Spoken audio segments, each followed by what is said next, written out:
Hello साथियों, भारतीय साक्ष्य अधिनियम 2023 धारा 22 में अभी हमने आपको बताया कि कब संस्वीकृति विसंगत होती है।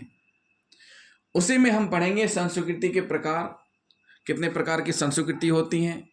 हम संस्वीकृति के बारे में बता चुके हैं। संस्वीकृति का मतलब एक हिसाब से जुर्म स्वीकार करना है, वो संस्वीकृति के अंतर्गत आता है। लेकिन ऐसी संस्वीकृति कैसी होनी चाहिए?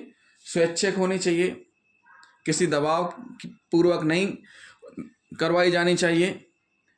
अस्वैच्छिक संस्वीकृति जो कि दबाव, उत्प्रेरणा, वादा के तहत की जाती है, इसको सिद्ध करने का भार अभियुक्त पर रहता है। न्यायिक संस्वीकृति और न्यायिकेतर या न्यायालय के बाहर की गई संस्वीकृति। संस्वीकृति 4 भागों में डिवाइड की गई। कन्फेशन कितने भागों में? 4। सबसे पहला है संस्वीकृति स्वैच्छिक और अस्वैच्छिक, यानी एक हिसाब से 2 पोर्शन कह सकते हैं, स्वैच्छिक अस्वैच्छिक। दूसरा पोर्शन न्यायिक और न्यायिकेतर। स्वैच्छिक संस्वीकृति साबित करने का भार किस पर रहता है? अभियोजन पर। अब भार किसके ऊपर रहता है? अभियोजन पर होता है, तथा उसे यह साबित करना होता है कि संस्वीकृति स्वैच्छिक थी। ऐसा न करने पर, अर्थात अभियोजन द्वारा संस्वीकृति को स्वैच्छिक न साबित करने पर संस्वीकृति ग्राह्य नहीं होती है। यह साबित करना आवश्यक होता है कि संस्वीकृति स्वैच्छिक और सत्य है। किस पर भार रहता है? अभियोजन पर। अस्वैच्छिक संस्वीकृति का भार किस पर रहता है? अभियुक्त पर।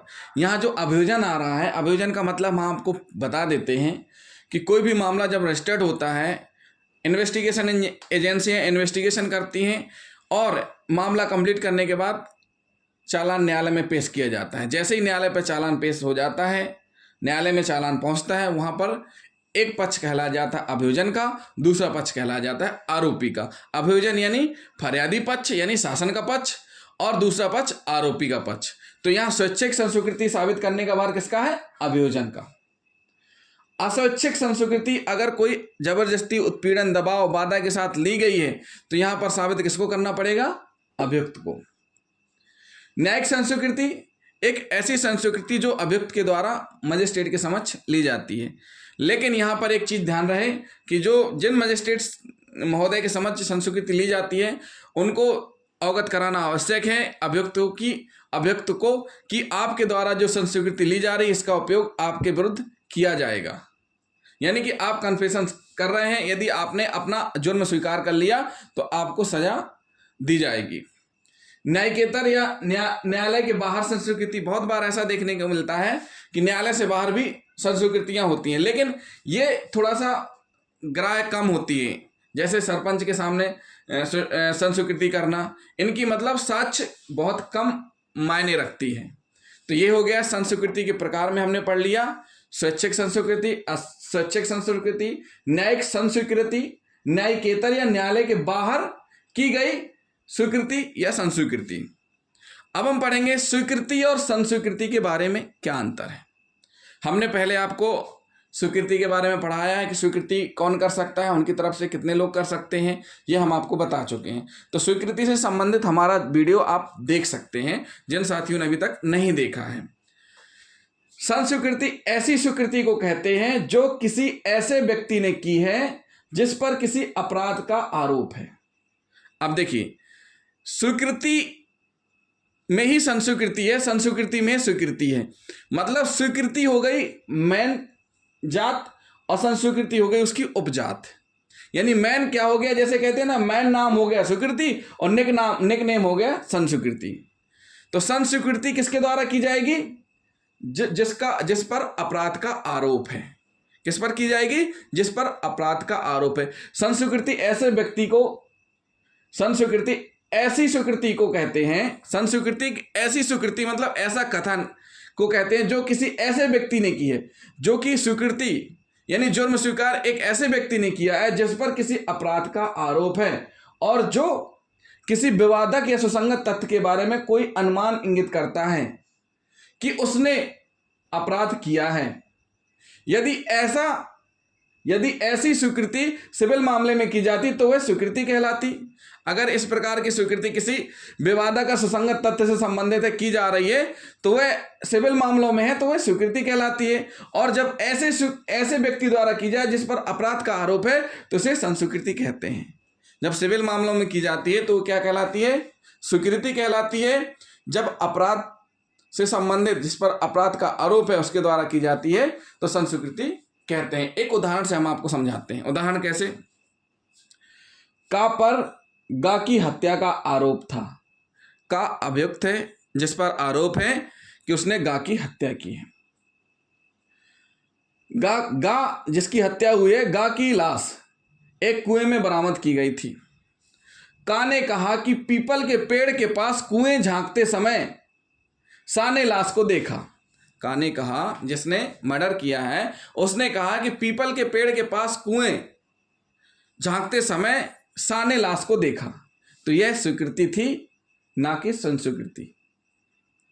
अगर यही बात इस प्रकार से कही जाए अपराध के संबंध में, जुर्म एक बालिया करते समय, यदि का ने कहा होता कि उसने गा की हत्या की थी तथा हत्या करने के बाद गा के मृत शरीर को कुएं में फेंक दिया था, तो ये हुई संस्वीकृति, जो कि उस अपराध से संबंधित है जो अपराध हुआ है।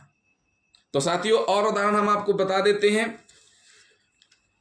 आ पर बा को डुबोकर उसकी हत्या का आरोप है। आ पर क्या आरोप है कि उसने बा को डुबोकर उसकी हत्या की। यदि आ कहता है कि उसने बा को डुबो दिया है, वह एक संस्वीकृति है।